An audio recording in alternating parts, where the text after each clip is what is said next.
Hey guys, welcome back to one more video. ఈ వీడియోలో అయితే ఇంకొక ఆరి వర్క్ డిజైన్ అయితే మీతో షేర్ చేసుకోబోతున్నాను. ఈ వర్క్ అంతా కూడా కర్దానా వర్కే. సో ఈ వర్క్ చేసేటప్పుడు ఏంటంటే మనం చాలా జాగ్రత్తగా చేయాలన్నమాట. లేదు అంటే కనుక కర్దానా ఎడ్జెస్లో షార్ప్నెస్ ఉండడం వల్ల మనకి థ్రెడ్ చాలా బ్రేక్ అయిపోతూ ఉంటుంది. నాకు కూడా కొంచెం టైం ఎక్కువే పట్టింది, బికాస్ ఎందుకంటే ప్రెగ్నెన్సీలో వర్క్ చేయడం అనేది కొంచెం టైం టేకింగ్ ప్రాసెస్ అండ్ మనం మధ్యలో రెస్ట్ ఇచ్చుకుంటూ వర్క్ చేసుకోవాలన్నమాట. దీనికి సంబంధించిన శారీ కూడా నేను స్క్రీన్ పైన యాడ్ చేస్తాను, ఒకసారి చూడండి. కస్టమర్ అయితే ఈ డిజైన్ సెలెక్ట్ చేశారు. మొత్తం కడ్దానతోనే వర్క్ అనమాట ఫుల్గా. లీవ్స్కి అయితే కనుక నేను ఎలాంటి అవుట్లైన్స్ అయితే ఇవ్వలేదు, జస్ట్ నార్మల్గా కడ్దానతోనే జస్ట్ లీఫ్ లాగా వేసేసాను. అండ్ ఇక్కడ వచ్చేసి నేను సీక్వెన్స్తో మిడిల్లో ఒక జార్ఖాన్ బేస్ అనేది పెట్టుకొని దాని చుట్టూ ఒక షుగర్ బీడ్ అలాగే ఒక సీక్వెన్స్ పెట్టుకుంటున్నాను అనమాట. శారీలో వచ్చేసి ఏంటంటే గోల్డ్ అండ్ సిల్వర్ కాంబినేషన్ వచ్చింది. నేను మ్యాక్సిమం అంతా గోల్డ్ కాంబినేషన్ ఎక్కువ యూజ్ చేశాను అండ్ కొంచెం సిల్వర్కి దగ్గరగా ఉండేలాగా హాఫ్ గోల్డ్ అంటాం కదా, సో హాఫ్ గోల్డ్ కూడా కొద్దిగా యూజ్ చేసి మొత్తం ఈ డిజైన్ అంతా కూడా స్టిచ్ చేశాను. ఇక్కడ ఏంటంటే నేను డిజైన్ వేసుకునేటప్పుడు కొన్ని జస్ట్ ఇలా డాట్స్ లాగా అలా పెట్టేసుకుంటూ ఉంటానన్నమాట. ఎందుకంటే మనకి డిజైన్ అనేది ఒక్కొక్కసారి చిన్నగా పెద్దగా అలా కుడుతూ ఉన్నామనుకోండి, ట్రేస్ అనేది ఏంటంటే అవుట్ అయిపోయి బయటికి మనకి తెల్లగా కనిపిస్తూ ఉంటుంది అనమాట. సో అలా తెల్లగా కనిపించకుండా ఉండడానికి నేను ఏం చేస్తానంటే ఇలా చిన్న చిన్న డాట్స్ కానీ సర్కిల్స్ కానీ, అంటే ఎక్కడైనా ఫ్లవర్స్ లాగా స్టిచ్ చేయాలనుకోండి అక్కడ జస్ట్ ఇలా చిన్నగా సర్కిల్లా పెట్టేసుకుంటాను. ఇంకా జార్ఖాన్స్ అలాంటివి స్టిక్ చేయాలంటే కనుక జస్ట్ డాట్స్ లాగా పెట్టేస్తానమాట. సో దట్ మనకి ఏంటంటే డిజైన్ అనేది అవుట్ అవ్వకుండా ఉంటుంది, తెల్లగా కనిపించకుండా ఉంటుంది అనమాట. అండ్ ఇక్కడ లీవ్స్కి వచ్చేసి నేను జర్దోసి అయితే ఫిల్ చేస్తున్నాను.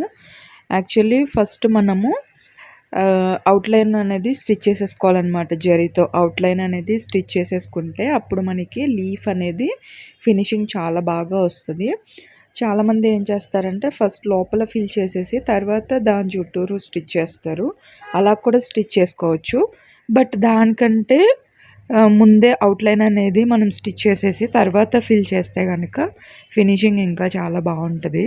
ఈ వర్క్ చేయడానికైతే నాకు కొంచెం ఎక్కువ టైమే పట్టిందనమాట, బికాజ్ ఎందుకంటే వర్క్ అనేది చాలా స్లో అయిపోయింది. అండ్ ప్రెగ్నెన్సీలో మగ్గం వర్క్ అనేది కూర్చొని చేయడం అనేది కొంచెం కష్టమే. మ్యాక్సిమం నేనైతే కనుక చాలా వరకు మగ్గం వర్క్ యాక్సెప్ట్ చేయలేదన్నమాట ప్రెగ్నెన్సీలో స్టిచ్ చేయడానికి. మనము కూర్చొని లాంగ్ హవర్స్లో వర్క్ చేయాలి అంటే కనుక అదొక పెద్ద టాస్కే. ప్లస్ ఇంకొకటి నేను యాక్సెప్ట్ చేయకపోవడానికి రీజన్స్ ఏంటంటే చాలామంది కూడా ఇవాళ ఇస్తానని చెప్పడం, మళ్ళీ ఒక 3 డేస్లోనే ఇచ్చేయండి, 4 డేస్కి ఇచ్చేసేయండి. సో అలా టార్గెట్స్ అనమాట. అంటే వాళ్ళు అలా పర్టికులర్ టైం చెప్పేటప్పటికి ఏంటంటే నేను ఇంకా ఎక్కువ యాక్సెప్ట్ చేయలేదు. ఎందుకంటే మనం ఎక్కువ హైరాణ పడిపోయి ఎక్కువ టెన్షన్ తీసేసుకుని మళ్ళీ టైంకి ఇవ్వాలి అనేసి నిద్ర లేకుండా డే అండ్ నైట్ కూర్చుని కుట్టేసి మన హెల్త్ కొంచెం డిస్టర్బ్ అవుతుంది అనమాట. నార్మల్గా ఉన్నప్పుడైతే మనం ఎలా చేసేసినా పర్వాలేదు, కానీ ప్రెగ్నెన్సీలో కొంచెం జాగ్రత్తగా కేర్ తీసుకుంటూ వర్క్ చేసుకోవాలి. ఈ వర్క్ అయినా చేయడం కూడా ఇబ్బందే. నాకైతే డాక్టర్ అసలు వర్కే చేయొద్దని చెప్పేశారనమాట. బట్ ఏంటంటే కొన్ని సిచ్యుయేషన్స్ వల్ల వర్క్ చేయాల్సిన సిచ్యుయేషన్స్ తప్పక ఇంకా చేస్తూ ఉన్నాను. అండ్ ఇంకొకటి వచ్చేసి ఏంటంటే ఎవరైనా కొంచెం టైం ఉంది, ఒక 1 మంత్ లేకపోతే ఒక 15-20 డేస్ అలా టైం ఉంది అన్నప్పుడు మాత్రమే నేను యాక్సెప్ట్ చేసి ఇక్కడైతే వర్క్స్ అనేది యాక్సెప్ట్ చేసుకొని స్టిచ్ చేశాను అనమాట. ఇదిగోండి ఫైనల్గా అక్కడక్కడ జార్ఖాన్స్, ఇంకా ఇక్కడ నేను క్లిప్ స్టోన్స్ కూడా యాడ్ చేశాను అనమాట. మీరు కావాలంటే ఇంకొంచెం కస్టమైజ్ చేసుకోవాలంటే అక్కడక్కడ చిన్న చిన్న షుగర్ బీడ్స్ అలా కూడా స్టిచ్ చేసేసుకోవచ్చు లీవ్స్ మిడిల్లో. బట్ అలా చేస్తే ఏంటంటే మొత్తం క్లమ్జీ అయిపోతుంది.